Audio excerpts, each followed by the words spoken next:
এত অল্প সময়ের মধ্যে আপনাদের এই স্বতঃস্ফূর্ত সহযোগিতায় আমি সত্যি কৃতজ্ঞ। যুক্তিতর্ক সঙ্গে অর্ককে আপনারা গ্রহণ করেছেন, আপনারা মতামত দিচ্ছেন। আমার বিশ্লেষণ এবং অন্যান্য বিভিন্ন ফিল্ডের প্রতিষ্ঠিত মানুষদের সাক্ষাৎকার শুনতে গেলে আপনি যুক্তিতর্ক সঙ্গে অর্ক সাবস্ক্রাইব করবেন, আর লেটেস্ট আপডেট পেতে গেলে আপনাকে বেল আইকন প্রেস করতে হবে। যুক্তিতর্ক সঙ্গে অর্কয় আমার অতিথি বিশিষ্ট চিত্রশিল্পী শ্রী শুভাপ্রসন্ন ভট্টাচার্য। সুভাদা, স্বাগত আপনাকে। সুভাদা, 2007 থেকে 2021 প্রায় 15 বছর, সেই সময় আপনারা ছিলেন পরিবর্তনের মুখ। 2011-য় 34 বছরের বাম শাসনের অবসানের পিছনে আপনাদেরও একটা সম্মিলিত ভূমিকা ছিল। 10 বছর এই সরকার চলবে, এখনো কি কোথাও কোনো মনে হয় না যে কিছু কিছু বিষয় এবার সরব হবার প্রয়োজন হয়েছে? আমার এখনো মনে হয় না, এবং আমি যদি ভারতবর্ষ তথা পৃথিবীর প্রেক্ষাপট দেখি তাহলেতে রাজনীতি দলনীতি, রাজনীতি তো দল ছাড়া নয়, আর সেই দল থেকে বা রাজনীতি থেকে যা শাসন ব্যবস্থা পরিচালিত হচ্ছে সর্বস্তরে, সেক্ষেত্রে পশ্চিমবাংলা অনেক বিষয়ে ভালো আছে। কারণ বাঙালি ব্যক্তিগতভাবে খুব কুটিল জাত। বাঙালি কখনো সমালোচনা ছাড়া কাউকে রেহাই দেয় না, কারুর পদানত হয়ে থাকতে চায় না, এবং তার ইতিহাস আমরা সবাই জানি। যেখানে বিবেকানন্দের মতো মানুষ, রবীন্দ্রনাথের মতন মানুষ, নেতাজি সুভাষচন্দ্রের মতন মানুষ, তারা কেউ পার পাননি। তারা জীবদ্দশায় নানাভাবে সমালোচিত হয়েছেন, নানাভাবে তাদের উত্ত্যক্ত করা হয়েছে। যাই হোক, আজ আমরা পরিবর্তনের সরকারের যে ডাক দিয়েছিলাম এবং পরবর্তীকালে আমরা নেত্রী হিসেবে মমতা বন্দ্যোপাধ্যায়কে এগিয়ে আসতে দেখেছি। এর জন্য আমরা কেউ নয়। আমার মনে আছে বছর কয়েক আগে মহাশ্বেতা দেবী 21শে জুলাইয়ের মঞ্চে, সেটা হয়েছিল ব্রিগেড প্যারেড গ্রাউন্ডে, যখন আমি ওর হাতে মাইকটা দিয়েছিলাম, বসে বসেই উনি বললেন, জনতা আর মমতা, আমরা কেউ নয়। এই কথাটা আমরা জানি, বিশ্বাস করি, এবং এরকম অনন্য সাধারণ ব্যক্তিত্ব, যার কোনো পূর্ব ইতিহাস নেই, যার কোনো তথাকথিত পারিবারিক লিগ্যাসি নেই, গরিমা নেই, সেই রকম একজন মানুষ যে সমস্ত বাস্তব জ্ঞান থেকে জীবনের লেখাপড়া, ওকে বই পড়ে জানতে হয়নি।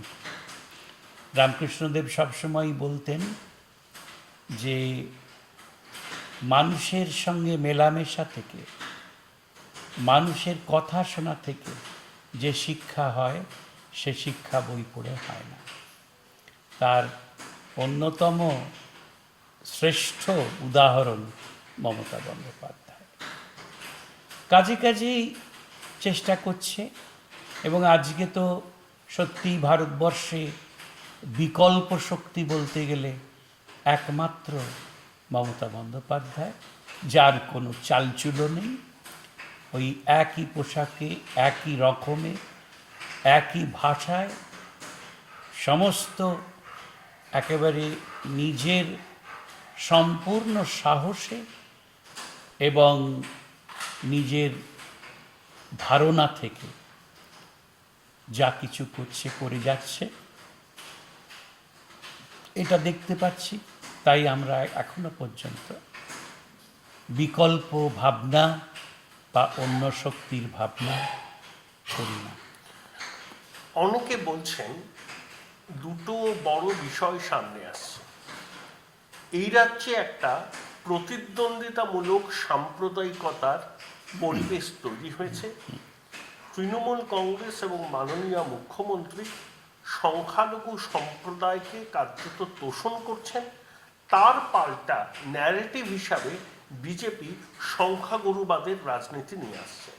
দুই, নির্বাচনের আগে প্রধানমন্ত্রী, বিজেপির সভাপতি এবং স্বরাষ্ট্রমন্ত্রীকে মাননীয় মুখ্যমন্ত্রী যে ভাষায় আক্রমণ করেছিলেন, নাড্ডা ফাড্ডা চাড্ডা কাড্ডা ইত্যাদি, প্রধানমন্ত্রীকে বলেছিলেন লোকসভার আগে গণতন্ত্রের চড়থাপ্পড় মারব, কোমরে দড়ি বেঁধে নিয়ে যাব, কখনো তুই তুকার ইত্যাদি। মনমোহন সিংকে একবার মিমিক্রি করা হয়েছিল টেলিভিশনের পর্দায়। বাংলার বুদ্ধিজীবী সমাজের প্রতিনিধিত্বকারী হিসাবে এই ঘটনাগুলো আপনার কাছে কিরকম প্রভাব ফেলে? কোনোভাবেই রেখাপাত করে না, কারণ রাজনীতিতে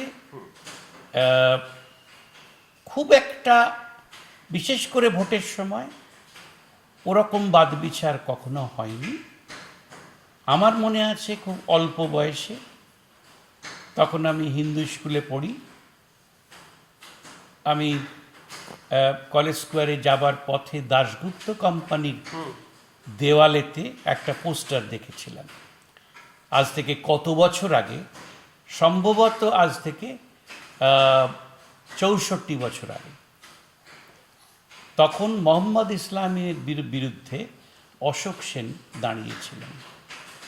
সেই পোস্টারটায় একটা কথা লেখা ছিল, তখনও আমার পড়াশুনো যা, তাতে সেই শব্দটার অর্থ জানতাম না। সেখানে লেখা ছিল, বরাহ সন্তান অশোক সেনকে ভোট নয়। পরে জেনেছি সেটা তদ্ভব করলে শুয়োরের বাচ্চা হয়। সুতরাং এই জিনিস দাদা ঠাকুরের আমলেতেও ছিল, এখনো ছিল। সেজন্যে এইসব কিছু না। তবে সাম্প্রদায়িকতার কথা যেটা হচ্ছে, আমাদের মনে রাখতে হবে, এদেশ মুসলমানদেরও দেশ। এদেশ শুধুমাত্র হিন্দুদের দেশ নয়। এদেশ শিখ, এদেশ জৈন, বৌদ্ধ, খ্রিস্টান, জরস্ট্রিয়ান সকলের দেশ। এবং মুসলমানের সংখ্যাগরিষ্ঠতা এখানে যথেষ্ট। আর আমাদের সংস্কৃতি, আমাদের শিক্ষায় মুসলিম সংস্কৃতি এত ভীষণভাবে জড়িয়ে আছে, সেটাকে আমরা অস্বীকার করতে পারি না। হ্যাঁ, মুসলিম একসময় বহু যুগ আগে এখানে এসেছিল, সেই নাদির শাহ থেকে শুরু করে আমরা তাদের সব ইতিহাস জানি, বাবরের আগমন, সব কিছু। কিন্তু তাদের যে মুঘল সাম্রাজ্য এবং পরবর্তীকালে যে গোটা ভারতবর্ষ আস্তে আস্তে অধিকার করা, তারা কিন্তু মিশে গেছে ভারতবাসীর সঙ্গে, তারা মিশে গেছে ভারতবর্ষের সংস্কৃতির সঙ্গে। ব্রিটিশরা কিন্তু এখান থেকে ধনদৌলত চুরি করে নিয়ে গিয়েছিল। এখনো কোহিনূর ওখানে আছে, কিন্তু একটা হীরের টুকরো কোনো মুসলমান নবাব তারা চুরি করেনি। যা করেছেন আমাদের সাক্ষ্য রয়েছে। আজ তাজমহল থেকে শুরু করে ইসলাম যে স্থাপত্যশৈলী তুলনাহীন। এখনো পর্যন্ত যদি আমাদের এখানে 100টা মন্দির দেখা যায়, সেই মন্দির তৈরি করেছেন মুসলমান কারিগর। সুতরাং এটা অস্বীকার করলে চলবে না। বিজেপি যে হিন্দু করে, সেই হিন্দুকে মাথা নত হতে হয়। হিন্দুর সবচেয়ে বড় যে সংজ্ঞা, সেটা হচ্ছে সহনশীলতা। হিন্দু কোনোদিন কখনো অন্যের প্রতি এই রকম করেনি। আজ বিজেপির জন্য আমরা মাথা নত। হিন্দু হিসেবে আমরা যে পৃথিবীর কাছে পদানত হয়েছি, ধিক্কৃত হয়েছি, সেটা বিজেপির জন্যে। তাই আমাদের এই শক্তিকে যদি আমরা পদানত না করতে পারি এবং মানুষ যদি সেটা চিহ্নিত করতে না পারে, তাহলে আমাদের সমূহ বিপদ। অল্প খরচে হোটেল ও হসপিটাল ম্যানেজমেন্ট কোর্স করে ম্যানেজমেন্টের বিভিন্ন পদে চাকরির সুযোগ রয়েছে। DSN School of Management, the fastest growing digitally enabled university in a conveniently located and vibrant campus. Join Sister Nivedita University, Kolkata for higher education and research. সুবাদা, আপনি বললেন যে হিন্দু সমাজের মাথা বা হিন্দু মানুষের মাথা বিশ্বের দরবারে নিচু হয়ে যাচ্ছে বিজেপির এই হিন্দুত্বের ফিলোসফির জন্য। ওটা দর্শন নয়, ওটা একটা রাজনীতি। রাজনীতি ক্ষমতায় আসার জন্যে যারা অশিক্ষিত মানুষ, তাদের নানান রকম খেপানোর চেষ্টা, এবং এই সে খেপিয়ে কাজ হাসিল হয়েছে, রথযাত্রা হয়েছে, কত কিছু হয়েছে। তারা এখন গুটিয়ে গেছেন।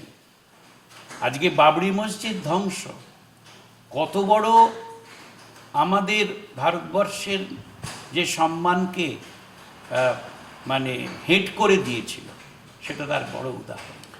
দেশের একটা বড় অংশের মানুষ তারা কিন্তু নরেন্দ্র মোদীকে হিন্দু হৃদয় সম্রাট বলে মনে করেন।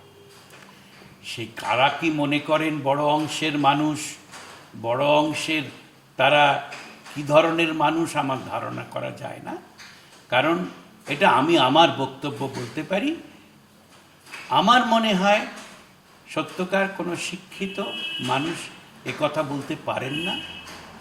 এক অন্ধ লোক, যেমন সেই অন্ধ লোকরা তার জন্মদিন করছে, যেমন অন্ধ লোকেরা জীবদ্দশায় তার নামে স্টেডিয়াম হচ্ছে, যেমন অন্ধ লোকের জন্যে হয়তো জীবদ্দশায় তার বিশাল বিশাল মূর্তিও হতে পারে, সেই মূর্তি কিন্তু ভেঙে দেবে লোক। তাহলে সুধীন দত্তের উটপাখি কবিতার ওই লাইনটা কি এখানে খুব যথোপযুক্ত? অন্ধ হলে কি প্রলয় বন্ধ থাকে? সত্যি তাই, সত্যি তাই, সত্যি তাই। মানুষ আছে, মানুষ অন্তত এই জিনিসকে, এই ভারতবর্ষকে দেখতে চায়।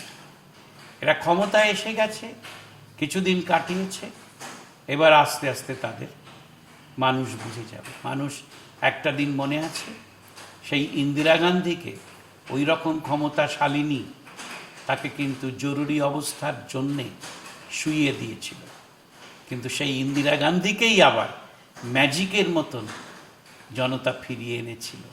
সেই ইন্দিরা গান্ধী বাংলাদেশ করেছিলেন ওই সমস্ত মানুষদের সঙ্গে, মুক্তিযুদ্ধদের সাহায্য করে।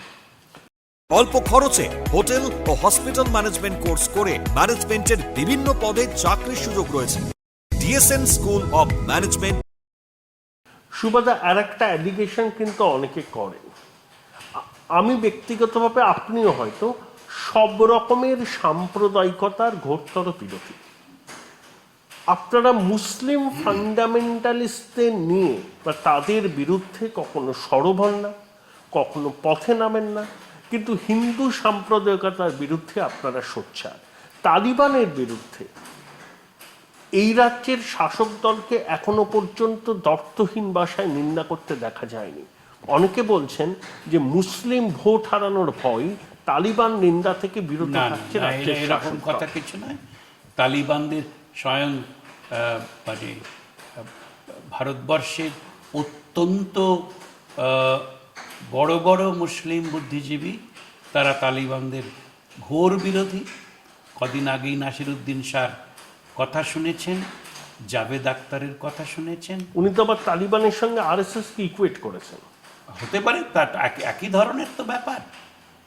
এরাও এক ধরনের ও তালিবানি, এ বিষয়ে তো কোনো সন্দেহ নেই। সুতরাং আর এটাও ঠিক নয় এখানে যে বরকত গণিটনি সব ছিল, এরা তো আজকাল নেই। এরা তো সমস্ত কিছুটা সাম্প্রদায়িক ছিল, এবং ছিল বলেই তো আজকে তারা নেই। আমাদের এখানে অন্তত যারা নেতৃত্বে আছেন, দলে আছেন, তাদের মধ্যে এই ধরনের সাম্প্রদায়িক মানুষ নেই। কিন্তু আপনারা ইসলামিক ফান্ডামেন্টালিস্টদের বিরুদ্ধে সরব হন না কেন? অহেতুক সরব কিসের জন্য হতে যাবে? আজকে তো তালিবান নিয়ে তো গোটা পৃথিবী ওলট পালট খাচ্ছে। দেশের মধ্যে ব্যাডেন সমস্ত তাদের লোক লস্কর নিয়ে চলে গেলেন কেন? কারণ প্রত্যেক জাতিরই স্বাধীনতার ইচ্ছে হয়, আর আফগানিস্তানের মতন সংস্কৃতি, শিক্ষা এবং আমাদের প্রাচীন যা কিছু সেটা কিন্তু আফগান। আজ মহাভারতের গান্ধারী কিন্তু সেই গান্ধার থেকেই এসেছিলেন। সুতরাং আমাদের সঙ্গে তাদের সম্পর্ক, ঐতিহ্য বহুদিনের। আমরা জানি কিভাবে তারা বুদ্ধ মূর্তি ধ্বংস করেছে, সব কিছু করেছে, কিন্তু তার কারণে একটা ভয়ঙ্কর তাদের চেপে রাখার চেষ্টা চলেছিল। বিভিন্ন শক্তি তাদের চেপে রেখে তাদের দেশকে একেবারে নিজের হাতের মুঠোয় করার চেষ্টা করেছে। কিন্তু কারণ তারা নানাভাবে খনিজ সম্পদে ধনী, নানাভাবে নানান চাষাবাদে ধনী।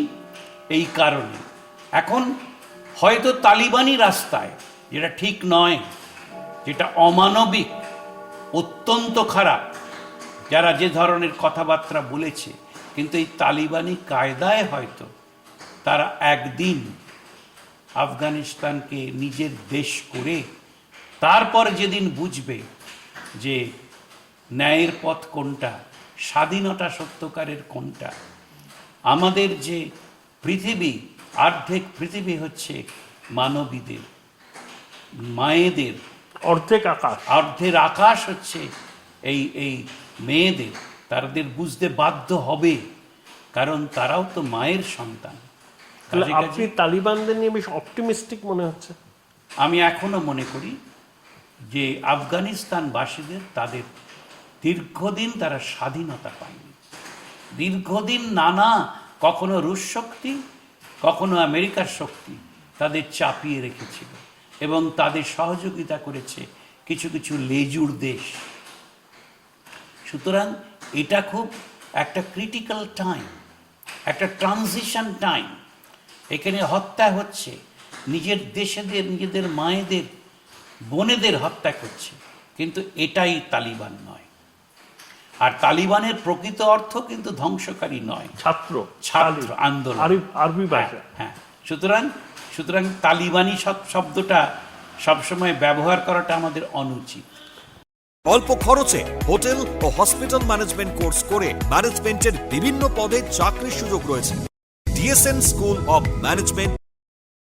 আর একটা বিষয় আপনি বললেন, এটা ইসলামিক ফান্ডামেন্টালিজমের বিরুদ্ধে আপনারা এখন সোচ্চার হচ্ছে না, তার কারণটা আপনি ব্যাখ্যা করলেন। আমি শুধু আফগানিস্তানের পার্সপেক্টিভ বলছি না, দেশের মধ্যেও কিন্তু নানা রকম সন্ত্রাসবাদী কাজকর্মে ইসলামিক ফান্ডামেন্টালিস্টরা যুক্ত হয়ে কোন যুগে ছিল না?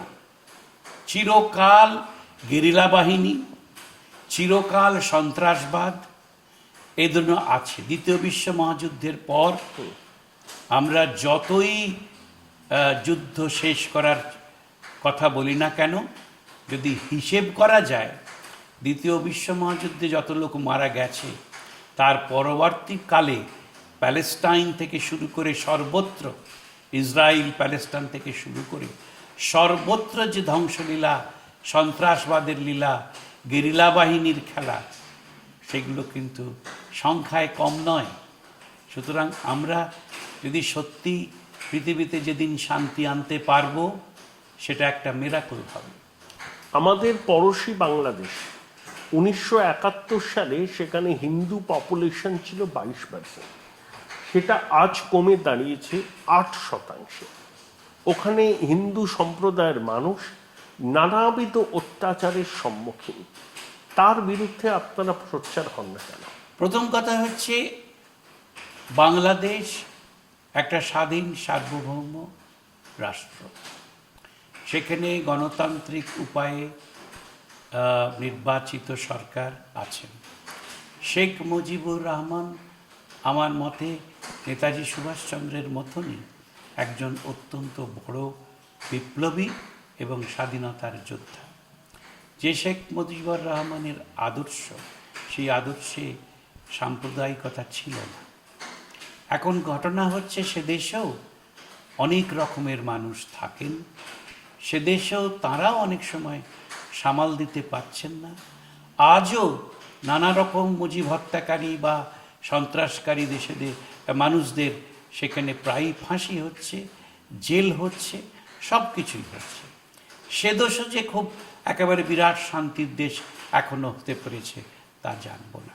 আর হিন্দুরা সেখানে মেরে ফেলছে তা নেই, সেখানে হয়তো ঝগড়াঝাঁটি হচ্ছে, কোনো সন্দেহ নেই, আমরা তার সোচ্চারে প্রতিবাদ করি, কিন্তু অনেক হিন্দুও সারা পৃথিবীতে ছড়িয়ে পড়েছে। সংখ্যা কিন্তু কমেছে, সংখ্যা কমতেই তারা পারে, ভিটে মাটি ছেড়ে আসতে বাধ্য হচ্ছে। সেটা আমরা জানতে পারছি, কিন্তু তার জন্যে আমরা কখনো তার উপর ঝাঁপিয়ে পড়তে পারি না। সেটা কোনো ভালো লক্ষণ নয়। আপনি আমাকে মেরেছেন বলে আমি আপনাকে দুঘাত চড়িয়ে দিয়ে সেটা খুব সত্যের কথা নয়, বুঝতে পেরেছেন? সেইভাবেই হবে। আমাদের সেই রকম শক্তি আছে ভারতবর্ষের মানুষদের, সুতরাং সেই সহনশীলতা দিয়ে একদিন কিন্তু চোখ খুলবে। পৃথিবী আমাদের সবার দেশ। আপনি এইমাত্র একটা কথা বললেন, সেটাকে আপনি স্টিক করে থাকবেন, যে you are equating Taliban with RSS. যেভাবে আবার সেই তালিবান, রাষ্ট্রীয় স্বয়ংসেবক সংঘ আর তালিবান মানে হচ্ছে মানে ছাত্রদের সংগঠন, এ দুটো এক জিনিস নয়। আরএসএসেরও যে কোনো মানুষ যখন প্যারেড করে, প্রতিদিন তাকে শপথ নিতে হয় যে এদেশ হিন্দুর দেশ, এদেশ মুসলমানদের আমাদের তাড়ানোটাই হচ্ছে সবচেয়ে বড় কাজ। সুতরাং যারা এইভাবে শপথ নেয়, তাহলে তথাকথিত যারা সন্ত্রাসবাদী, যাদের আমরা ভুল উচ্চারণ করে তালিবান বলছি, ভুল অর্থ করে তালিবান বলছি,